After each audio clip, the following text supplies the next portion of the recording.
प्रशांत कोरटकरचा जामीन अर्ज फेटाळलेला आहे।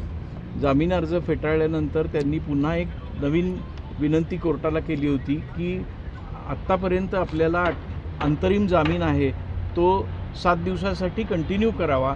त्याच्यासाठी त्यांनी मुंबई हायकोर्टाच्या एका केसचा दाखला दिला आणि पुन्हा आपल्याला 7 दिवस प्रोटेक्शन मिळावं अशी विनंती केली।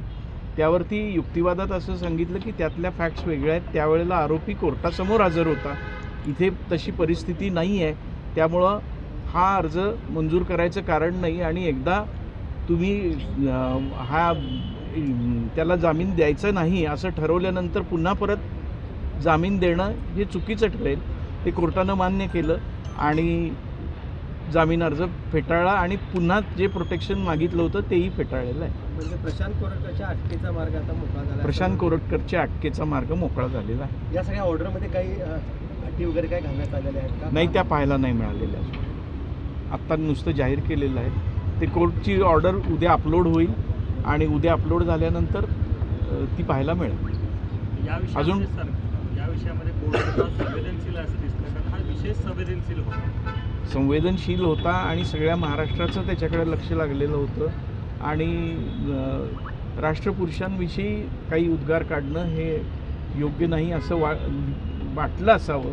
त्यात काय लिहिलंय हे अजून आपण पाहिलेलं नाही आहे। या निकालाची कलमं लावली त्यामध्ये काही नाही। पोलिसांच्या कलमाविषयी ही स्टेज नव्हे, त्यावेळेला ज्यावेळेला चार्जशीट येईल त्यानंतर त्याच्यावरती उहापोह होईल।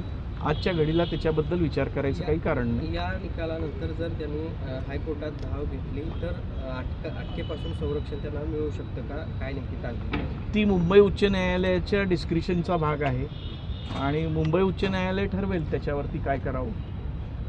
काल सुनावणी दरम्यान पोलिसांनी एक कलम वाढवावं असं सांगितलं गेलं होतं, त्या संदर्भात काही नाही, तो जो भाग आहे तो पुढच्या केसमधला भाग आहे। या अटकपूर्व जामीन अर्जाशी त्याचा काही संबंध नाही।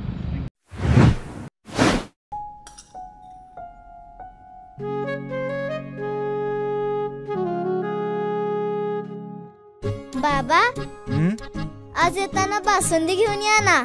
अगं, कालच आपण आईचा वाढदिवस होता म्हणून आणली होती ना। ऐकलं, गोकुळची बासुंदी पुन्हा खावीशी वाटतेय। खरं सांगू, मलाही खावीशी वाटतेय। पुन्हा पुन्हा खावीशी वाटणारी गोकुळ बासुंदी।